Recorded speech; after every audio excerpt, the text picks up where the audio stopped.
So, ito na nga. Kadarating ko lang ng bahay.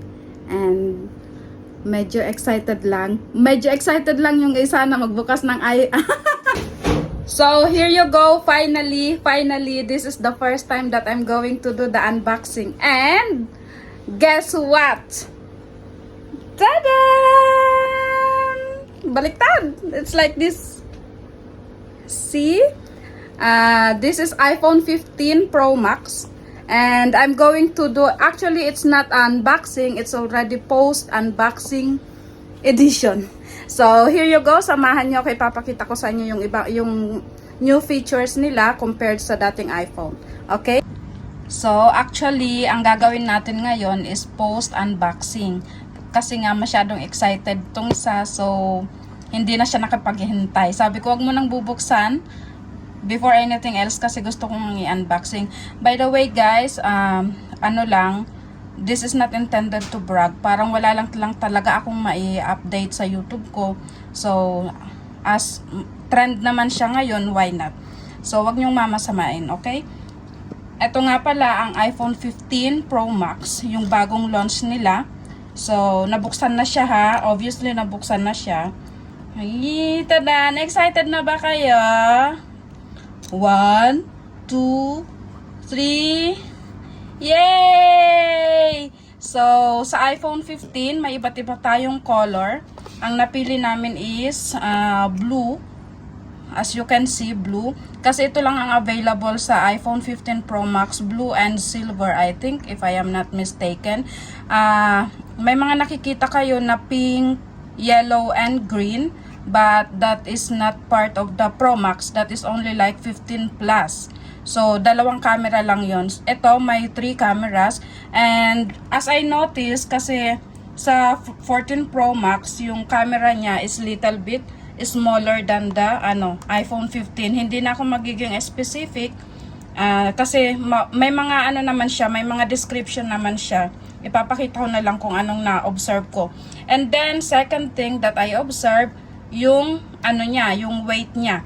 Yung weight niya is lighter than the Pro Max. So, tanggal na kunyari bago siya, brand new siya. And then, yung dito banda niya, if I am not mistaken, also titanium siya. Itong banda dito. And yung nabago, compared sa Pro Max, iPhone 14 Pro Max and iPhone 13, yung switch niya dito, na dati baba, mo lang siya, i-click to down and up. So, ito na siya, ganyan na siya. And, parang button na siya. You can switch it to any, like, power mode, silent, ganyan. So, volume, andito na siya, siya. And then, this is the volume. And, power. And, as you can see, also, there's another changes. Kung makikita nyo, yung port niya dito, before it's an iPhone, now it's a Type-C. Type-C. Yun lang. So, here you go. Tadan! So, as I said, na siya, na-install na siya, nailipat na lahat ng files, kaya hindi na siya yung from the very beginning. So, hindi ko na lang din sa inyo. And, ayan.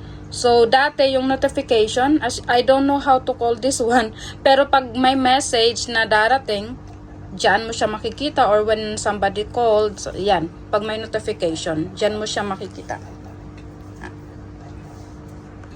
So, ayun na nga, kinorek ako ng isa, dynamic daw ang tawag dito sa area na to. Ayan, so kung may notification, dyan mo siya makikita. As you can see, nakalock siya. So, hindi na siya compared sa dati. Anyway, yung iPhone Pro Max, the same din yung dynamic niya, ganyan din siya. Pero yung iPhone 13 kasi hindi ganyan. And, yung features niya, I'm just going to, wait, ha? So, yung feature niya, the same lang din. Use Wi-Fi later. So, yung feature niya, the same lang din. Ayan. The same lang din yung feature niya. Yung camera niya, if you wanna see, I'll show it to you. So, yung camera. Okay. So, as you can see, ang linaw-linaw ng camera, right? Ayan. And, see. And, I think yun lang ang masishare ko for now regarding. Okay, so that's it. That's what I can share to you regarding with this phone. Ang ganda ng kulay, right? And may na-notice din ako, one more thing. Yung dating phone, yung iPhone 14 Pro Max, napansin ko that this area is straight siya. And for this iPhone 15 Pro Max, parang little bit curvy siya. Parang ganon. And sa casing din ganon, medyo curve siya. Hindi siya yung yung straight na parang may kanto. And that's it. Look. Pagbibili pala ng iPhone, sa bagay, before pa naman it happens, ito na lang po ang niyan, included niya. This is the only thing that included when you buy the iPhone. That's it. Wala na siyang charger. There's no charger anymore. Okay, so ito, pa-consuelo and stickers and that's it. So wala na siyang charger, only the cable they have. Parang if you want to buy something, yun na yung i-add. Ay parang you will just buy it separately. That's it. And again guys, there's no intention to brag this one. Wala lang talaga akong may update sa YouTube ko, that's why. So I think it will just last like around 5 minutes para lang may update. And ibabalik ko na to sa may-ari. Nainggit lang ako soon. Ganda-ganda, diba? Sa mga may balak, ayan ang sinasabi ko, type C na siya. See? And yung speakers niya is also very good. Sige na. So, yun lang. Hindi na ako mag-more on details kasi wala lang. So, that's the end of post-unboxing edition natin. Medyo mainit-init pa from the box. And lagi ko nga sinasabi, and again, hindi sa pagmamayabang. It's not intended to brag.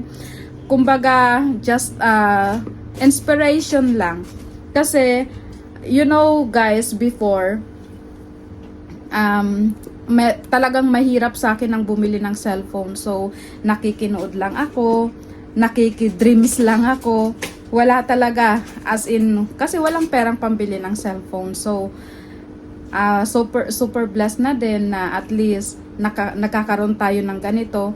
Anyway, hindi naman to sa akin. Hiniram ko lang for unboxing.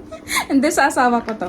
So, yun nga. Hindi naman talaga to sa akin, sa asawa ko lang. Naghihintay pa ako nung sa akin kasi wala pa, hindi pa dumarating. So, ayun. Medyo maghihintay pa tayo mga 1 buwan, 2 buwan. Continue,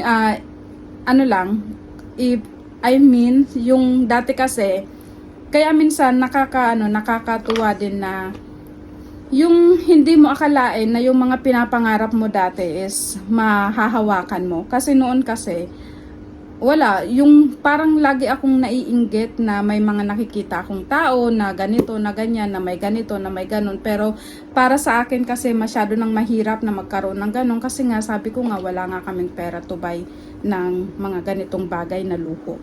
So tama lang, para lang tama lang lahat. Kulang pa nga, ganon kumbaga. So again, thank you, para lang may upload. Thank you so much and bye bye.